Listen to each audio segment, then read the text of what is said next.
त्यहाँ पहिला सिट राख्नुहोस् पहिला सुरुमा है। नमस्ते भाइ। नमस्ते हजुर। नमस्कार। अनि यो यहाँको गुफाको नाम के भनिन्छ? गुरुरिम्बुछे ढापु भन्छ। हजुर। अब यो जग्गालाई चाहिँ हामीले यसो लुमु भन्छ। लुमु भनेको विष्णु नारायणको मन्दिर भयो जग्गा, यता मन्दिर भयो, यसलाई हामीले लुमु भन्छ टिबेटनहरूले। अनि यो सँगै अगाडि रहेको गुफा चाहिँ गुरुरिम्बुछे ढापु भन्छ, जहाँ चाहिँ गुरुम्चेले चाहिँ वज्र किलाएको चाहिँ सिद्धि प्राप्त गर्दाखेरि त्यो समयमा चाहिँ एकदम शक्तिशाली राक्षसले जेला भन्छ टिबेटनबाट, त्यो राक्षसले चाहिँ उहाँको तपस्यालाई भङ्ग गर्न आउने, डिस्टर्ब गर्न आउने, विभिन्न रोग व्याधहरू ल्याइदिने होइन, आँधी तुफान ल्याइदिने, अनि वज्र अनेक हानेर यहाँ तपस्यामा भङ्ग गर्न आएपछि ढापुमा अनि उहाँले चाहिँ सबै प्राणीको रक्षाको लागि भनेर दोर्जेचेको फुर्पा लिनुभयो र त्यही फुर्पा लिएर चाहिँ उहाँले त्यो लखनकी क्रममा चाहिँ यो पाहाडमा टाँस्दाखेरि त्यो वज्रसहितको टाँसिँदाखेरि डुल बनेको नाग माथिको चाहिँ नाग है। हजुर। अनि बिचको चाहिँ अनि वज्र बनेको छ। वज्र अब शिर छ, पुच्छर छ, यसलाई चाहिँ डुल पनि भन्छ, लु पनि भन्छ। त्यो डुल र लुबाट यो जग्गाको नाम हेङ्लेसी लुम राङजुङ भनेको विष्णु नारायण भनेको यो भयो। हेङ्लेसीलाई दुध दिने अगाडि मूर्ति छ, स्ट्याच्यु मूर्ति त्यहाँ भयो, त्यसलाई कामधेनु गाई भन्छ, त्यो गाईको थुन भनेको त्यो भयो।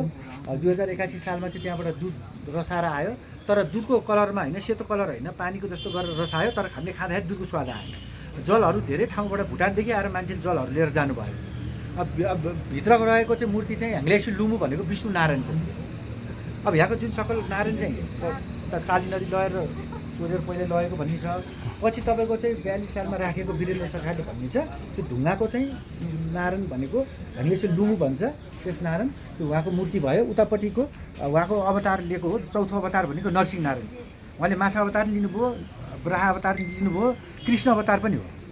उहाँ भने कृष्ण पनि हो, उहाँ भनेको बुद्ध पनि हो, 9 अवतार भने बुद्ध हो। फेरि उहाँ भनेको राम पनि हो, 7 अवतार भन्छ। त्यही भएर उहाँको अंगरक्षक भनेको हनुमान गरुड त्यहाँ मूर्ति छ नि, त्यो हनुमान गरुड भन्छ। यो भित्रको चाहिँ भन्दा हजुर। यसलाई चाहिँ 4 नारायण काठमाडौँ उपत्यकामा चाङ्गु नारायण, भक्तपुरको इचङ्गु भनेको तपाईँको हल्चोक पछाडि छ, अनि तपाईँको शेष नारायण तेस्रोमा, अनि चौथोमा विशङ्गु नारायण। यो चाहिँ है। हजुर। यो चाहिँ शेष नारायण। शेष नारायण। हजुर। शेष नारायण भयो। अब यसलाई हेङ्लेसी लुम्बु भन्छ टिबेटनबाट। यता उता रहेको नरसिंह नारायण भनेको विष्णु भगवानको भगवान एक रूप बनेको भनेको उहाँको रूप अवतार हो। त्यो चाहिँ नृसिंह नारायण। नृसिंह भनेको तपाईँको के सिंहको चाहिँ उ भएको, अनुहारको उ भएको र मनुष्यको मानव शरीर भएको चाहिँ नृसिंह नारायणको रूपमा हो अवतार। तपाईँको चाहिँ योभन्दा माथि रहेको चाहिँ कामधेनु गाईको थुन छ। अब 81मा चुहेको हामीले थाहा पायौँ। अब 82मा कस्तो के त्यो त अब थाहा छैन, हेर्नु बाँकी छ। अब भदौदेखि असोज कार्तिकसम्म चुहिने खास त्यो हो। अब यहाँ चाहिँ हवन कुण्ड लगाएर चाहिँ यहाँ चाहिँ मूर्ति पहिला राखेको श्रीकृष्णको छोरा प्रद्युम्नले, श्रीकृष्ण भगवानको छोरा प्रद्युम्नले चाहिँ यहाँ हवन पूजा लगाएर आफ्नो बुवाको चाहिँ स्ट्याचु पहिला यहाँ राखेको, अनि पछि चोरी भएको र 42 सालमा वीरेन्द्र सरकारले चाहिँ यहाँको सापमा यहाँ राख्नु दिनुभएको हो। तपाईँको त्यो भयो। अब यो जग्गालाई हेङ्लेसी लुम्बु राङजुङ भन्छ। अब उतापट्टिको ढुक्चु भन्छ, चामुण्डा देवी भगवती भन्छ। त्यहाँ चाहिँ इगुङ्की आम्जो जाने छुट्टा हिँगिरमा त्यहाँ कान राख्दाखेरि पानीको छु आउँछ। त्यो कान राखेर सुन्दाखेरि पानीको छु आउने भनेको चाहिँ यहाँ भयो। यही हो है, कान राखेर सुन्ने यहाँ चाहिँ। अब यहाँ कानको लागि नै राम्रो मान्छ। हजुर। जुनमा राखिने हुन्छ हजुरले, त्यहाँ राख्दाखेरि चाहिँ पानीको आवाज आउँछ भन्ने छ होइन। तर तपाईँले राख्दाखेरि चाहिँ अन्त ध्यान दिनु भएन। यस्तो गाडी गुडीको अन्त ध्यान दियो भने आउँदैन, यहीँ ध्यान दियो भने चाहिँ आउँछ। अब यो पानी कहिले पनि सुक्दैन, यस्तो भइ नै रहन्छ। तर अब यहाँको पानी चाहिँ अलिकति अर्कै किसिमको गन्ध आउँछ, किनभने त्यो पूजा गरेको हुन्छ, अक्षताहरू हुन्छ, फुलहरूको त्यो अन्त्यै गन्ध आइदिन्छ, त्यो भयो। तर त्यही ध्यान दियो भने आउँछ अरे, कानको लागि धेरै राम्रो त्यस्तो भनेको छ होइन। अब यहाँ चाहिँ तपाईँको फेरि यस्तो पनि छ कि अब तपाईँलाई भने अब यहाँ त्यो पूजा आज अर्कै किसिमले पनि गर्ने हुन्छ, कहिले काहीँ त्यस्तो पनि हुन्छ। किन भएको कुरो यहाँ भन्नुपर्छ। अलिकति सेक्रिफाइस भएको पूजाहरू पनि हुन्छ यहाँ फेरि। बिच बिचमा पानी पार्नु त्यो पूजा छुट्टै हुन्छ। अब चामुण्डा देवी भन्छ, यसलाई छिन्नामस्ता देवी पनि भन्छ। नवदुर्गाको एक रूप हुन्छ, यसलाई ढुक्छु भन्छ। छु भनेको पानीको हो, पानीको ठु। यही पानी चाहिँ तल गएर जम्मा भएको पानीमा नेछु भनेर मानेको छ। पवित्र जल भनेको त्यहाँको भयो। यो मूल फुटेर आफै आएको पानी हो यहाँको चाहिँ हजुरको चाहिँ। अब यहाँभन्दा माथिको आसु र ढापु जोलमा राङजुङ भनेको तपाईँहरू गएर आइसक्नुभयो। यस्तै पवित्र स्थल मध्येको यहाँ चाहिँ वज्र किलाएको चाहिँ गुरुम्चेले सिद्धि प्राप्त गरेको। यहाँ चाहिँ धेरै जसो पर्यटकहरू, आन्तरिक बाहिरी पर्यटकहरू, तीर्थालु भक्तजनहरू आउनुहुन्छ। भनेपछि यहाँ तपाईँको वर्षमा 95% मान्छेहरू दर्शन गर्न आउनुहुन्छ। धर्मावलम्बीहरू नेपाली होस्, चाहे बुद्धिस्ट होस्, चाहे विदेशी होस्, 95% चाहिँ यहाँ धर्म आउनुहुन्छ। अनि यो माथि चाहिँ दुध निस्किने है? हजुर। दुध त्यहाँबाट झर्नी झर्नी। यो कुन महिनातिर भन्नुभयो? हजुरको भदौदेखि भदौ असोज कार्तिक भने त्यो महिनामा देखिएको अहिलेसम्म थाहा पान्छ। चुहेकै त्यही समयमा हो। अब कहिले सेतो कर्णको रूपमा चुहिन्छ, कहिले पानीको उसमा चुहिन्छ। हामीले जल दिन्छौँ, त्यो पिएपछि चाहिँ दुधको स्वाद आउँछ। ल फेरि चुह्यो भने भन्नुहोस् है हामीलाई पनि।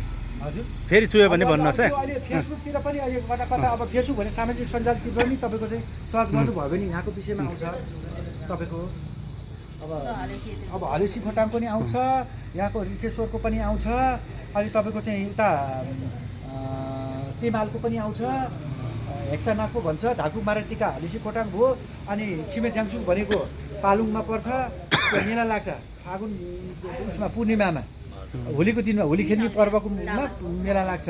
तर बढी यसलाई मानेको छ, यहाँ त मैले देखेको अनुसार पासपोर्ट पनि लिएर आए मान्छेहरूले, बिमारी ठुल्ठुलो बिमारी मान्छे नै आछन्, अब ठुल्ठुलो मन्त्रीहरू पनि छिरेको देखेँ मैले, रानीहरू पनि यहाँ छिरेको देखेँ मैले, भुटानको अस्ति भर्खर सांसदहरू ठुलो मान्छे आउनुभएको थियो, सेक्युरिटी सहित आउनुभएको थियो, किनभने उहाँहरू युनिफर्ममा आफ्नो पोसाक लाएर आउनुभएको थियो भुटानमा। हस् धन्यवाद। अब त्यही भएर तपाईँहरूले पनि यसको प्रचार प्रसार गरिदिनुहोस्, यस्तो कुनै बेला मिडियातिर हालिदिनुहोस्, यहाँको पर्यटकहरू आउने वातावरण बनाइदिनुहोस्। अब बिस्तारै केही राम्रो हुँदैछ, अब मान्छेले बिस्तारै थाहा हुँदै गयो यो ठाउँको विषयमा होइन, अब यो ठाउँ कस्तो ठाउँ हो के हो होइन, अब पवित्र ठाउँ कस्तो के रहेछ, यहाँ मेन ठाउँ गुरुम्सेको के रहेछ, अब नारायण विष्णुको के रहेछ, सबैले बुझ्दै जानुभयो। त्यही भएर तपाईँले चाहिँ धेरैभन्दा धेरै मान्छेहरूलाई चाहिँ जानकारी गराइदिएर चाहिँ यसको व्यापक प्रचार प्रसार भयो भने विश्व सामु भन्ने लाग्छ है मलाई चाहिँ है सफा सुग्घर पनि हुन्छ हजुरको, हामीले राखेका छौँ, दिदी राखेका छौँ, महिनाको 1000 रुपियाँ उहाँलाई दिने गरेका छ। उहाँको अहिले मान्छे बिमारी, अनि हिजो अस्ति चाहिँ उहाँको बिहाबारी परेर घरको मान्छे सदस्य मेसेज पठाउनुहोस्, हस् ल, यो ठाउँलाई प्रचार गरिदिनुहोस्, आउनुहोस् तपाईँहरूले राम्रो भनेर, त्यही हो। हस् त ल, धन्यवाद ल तपाईँले।